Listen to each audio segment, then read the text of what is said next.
Hello नमस्कार, क्या हाल चाल। बढ़िया। आज हम बात करने वाले हैं जो कि एसएससी जीडी में हिंदी पूछा जाता है, किस टॉपिक से कितने प्रश्न पूछे जाते हैं, ताकि आप जब पढ़े तो उस बात को ध्यान में रखकर और अगर सही ढंग से अगर स्ट्रेटेजी बनाते हैं तो आपका 20 में 20 आसानी से आ जाएगा। तो चलिए आइए देखते हैं इसमें किस टॉपिक से कितने मार्क्स पूछे गए हैं और उस आधार पर हम डिसाइड करेंगे कि आखिर हमारा स्ट्रेटजी क्या होगा। क्या हमको एमसीक्यू प्रैक्टिस करना चाहिए या फिर टॉपिक वाइज करना चाहिए। ठीक, तो आइए, पहला है कि विलोम शब्द। देखिए, विलोम शब्द 2023 की बात करते हैं। विलोम शब्द की अगर हम 2023 की बात करें तो विलोम शब्द में 1 से 2 प्रश्न पूछे गए हैं। क्या 1 से 2 प्रश्न पूछे गए हैं। वहीं पे वहीं पे अगर हम बात करें कि 2024 में 2 से 3 प्रश्न पूछे गए हैं और 2025 में जो हाल ही में एग्जाम हुआ था उसमें 2 से 3 प्रश्न पूछे गए। यानी ओवरऑल हम देखें तो 2 प्रश्न तो तय है। 2 प्रश्न तो तय है कि आपके एग्जाम में पूछे जाएंगे। 2 प्रश्न एकदम फिक्स है लगभग कि पूछे ही जाएंगे, इससे कम कोई गुंजाइश नहीं है। तो विलोम शब्द आपको ध्यान रखना है।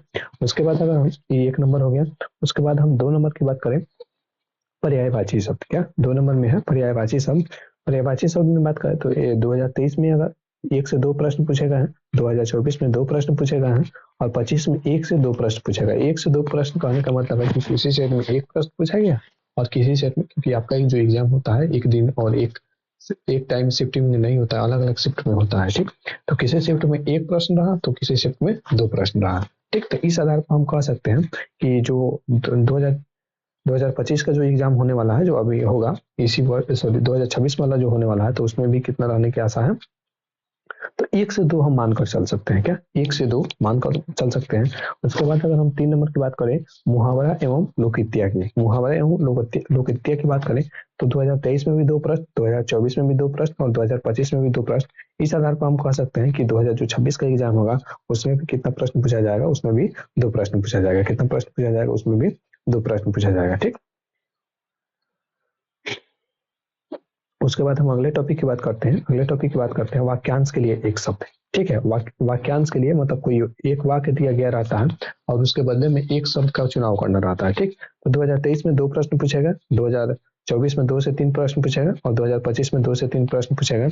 तो ये तो तय है कि 2 प्रश्न पूछे ही पूछे जाएंगे। क्या 2 प्रश्न पूछे ही पूछे जाएंगे और एक बढ़ भी सकता है या फिर उतना ही रहेगा। ठीक, उसके बाद अगर हम 4 नंबर, तो 4 नंबर पॉइंट था। अगर हम 5 नंबर पॉइंट की बात करें, शुद्ध और अशुद्ध वर्तनी।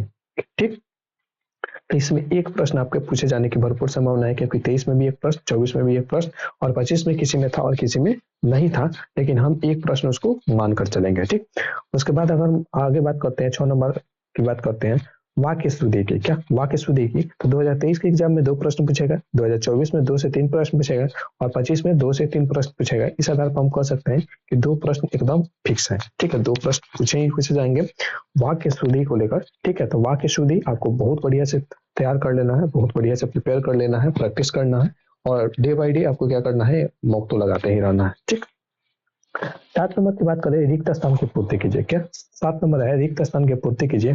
तो इसमें आपके 2023 के एग्जाम में 2 से 3 प्रश्न पूछे गए, 2024 में 1 से 2 प्रश्न पूछे गए और 2025 में 0 से 1 प्रश्न, यानी किसी में 0 था और किसी में नहीं था और किसी में था। तो इस आधार पर हम कह सकते हैं कि रिक्त स्थान की पूर्ति का महत्व घट रहा है। तो एक प्रश्न हम इसको लेकर चलेंगे। क्या एक प्रश्न हम इसको लेकर चलेंगे।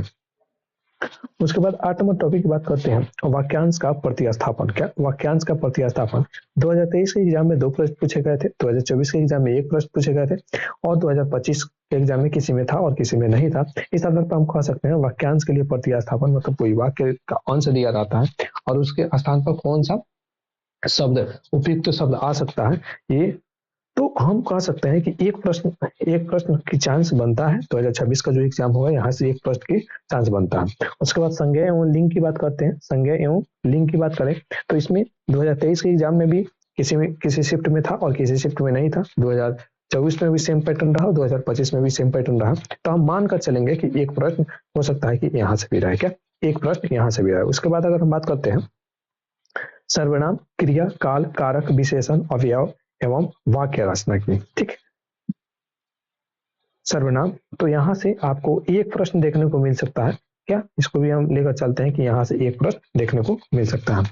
अगर हम बात करें शब्द विचार की, तत्सम और तद्भव की, तो 2023 में कोई प्रश्न देखने को नहीं मिला, 2024 में 1 से 2 प्रश्न देखने को मिला और 2025 में 1 से 2 प्रश्न देखने को मिला। तो इस आधार पर हम कह सकते हैं कि यहाँ से भी एक प्रश्न तो तय है, ठीक है, या हो सकता है कि 2 भी प्रश्न देखने को मिले, ठीक। तो शब्द विचार, तत्सम और तद्भव 1 से 2 प्रश्न देखने को मिलते हैं। उसके बाद हम अपठित गद्यांश की बात करते हैं। क्या अपठित गद्यांश की बात करते हैं? अपठित मतलब जो आज तक आप शायद पढ़े नहीं है, ठीक, वो आपका एक स्टोरी टाइप का दे दिया जाएगा और उसी में से प्रश्न पूछा जाएगा और उसी में आंसर छिपा रहेगा। तो आपको क्या करना है कि जवाब देना है। यहाँ से प्रश्न 5 प्रश्न फिक्स रहते हैं। क्या यहाँ से 5 प्रश्न फिक्स रहते हैं? यहाँ से क्या रहते हैं? 5 प्रश्न एकदम फिक्स रहते हैं, ठीक। तो हमने ये देखा कि अगर सबसे पहले हमको क्या करना चाहिए, तो सबसे पहले की अगर बात करें तो गद्यांश तो आपको डेली करना चाहिए, ठीक। गद्यांश तो आपको डेली करना चाहिए क्योंकि पूरे अकेला ये 5 नंबर की है, ठीक। उसके बाद हमें 2 नंबर वाले पर फोकस करना चाहिए। जैसे 2 नंबर में विलोम शब्द है, पर्यायवाची शब्द है, ठीक है, मुहावरा है, विलोम शब्द है, पर्यायवाची शब्द है, मुहावरा है, वाक्यांश के लिए एक शब्द है और वाक्य शुद्धि है, ठीक। इन सबको क्या करना चाहिए? गद्यांश के बाद कवर करना चाहिए। उसके बाद हम बात करते हैं कि अब उसके बाद में जो 1 नंबर आते हैं जहां से, जैसे शुद्ध और अशुद्ध हो गया, क्या जैसे शुद्ध और अशुद्ध हो गया, रिक्त स्थान की पूर्ति हो गया, संज्ञा एवं लिंग हो गया, या सर्वनाम, क्रिया, काल, कारक, विशेषण, अव्यय, वाक्य और रचना। यहाँ से देखिए ना, पूरा ग्रामर जो है ना, पूरा ग्रामर से मुश्किल से 2 प्रश्न पूछे जा रहे हैं। तो यहाँ आपको ज्यादा टाइम देने की जरूरत नहीं है, बिल्कुल भी टाइम देने की जरूरत नहीं है, ठीक। मतलब ज्यादा नहीं टाइम देना है, मिनिमम टाइम देना है और मिनिमम में आपको मैक्सिमम आउटपुट चाहिए, ठीक। तो आप एक बार पढ़ लीजिएगा, प्रैक्टिस कर लीजिएगा तो ये यहाँ से आसानी से हो जाएगा। ध्यान रखिएगा कि सबसे ज्यादा जो बच्चे गलती करते हैं यहीं पर फंस के रह जाते हैं, यहीं पे फंस कर रह जाते हैं। तो यहाँ पर फंसना नहीं है, ठीक है, यहाँ पर बिल्कुल नहीं फंसना है।